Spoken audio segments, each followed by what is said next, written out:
it's time for a brief history of the United States of America. Hi, boys and girls, ready to get started? Once upon a time, there were these people in Europe called pilgrims, and they were afraid of being persecuted.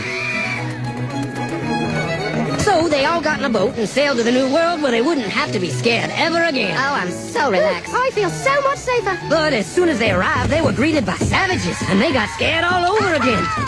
So they killed them all. Now, you'd think wiping out a race of people would calm them down, but no. Instead, they started getting frightened of each other. Witch! So they burned witches.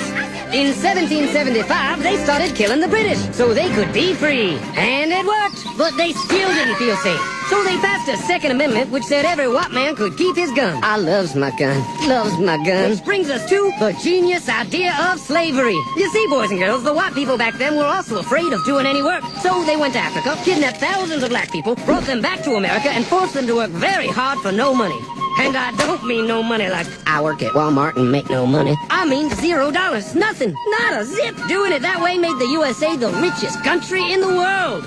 So did having all that money and free help calm the white people down? No way. They got even more afraid. That's because after 200 years of slavery, the black people now outnumbered the white people in many parts of the South. Well, you can pretty much guess what came next. The slaves started rebelling. There were uprisings. An old master's head got chopped off. And when white people heard of this, they were freaking out and going, I want to live. Don't kill me, big black man. Well, just in the nick of time came Samuel Colt, who in 1836 invented the first weapon ever that could be fired over and over without having to reload. And all the Southern whites were like, yeah! But it was too late. The North soon won the Civil War and the slaves were freed. Yep, they were free now to go chop all the old masters' heads off. And everybody was like, oh no, we're gonna die. But the freed slaves took no revenge. They just wanted to live in peace. But you couldn't convince the white people of this. So they formed the Ku Klux Klan. And in 1871, the same year the Klan became an illegal terrorist organization, another group was founded, the National Rifle Association. Soon politicians passed one of the first gun laws, making it illegal for any black person to own one.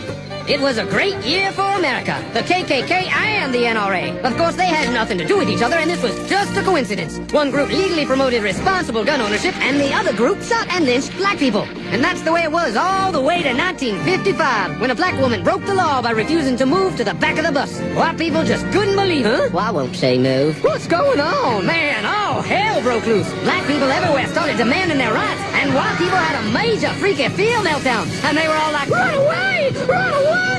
And they did. They all ran fleeing to the suburbs where it was all white and safe and clean. And they went out and bought 250 million guns and put locks on the doors, alarms in the houses, and gates around the neighborhoods. And finally, they were all safe and secure and snug as a bug.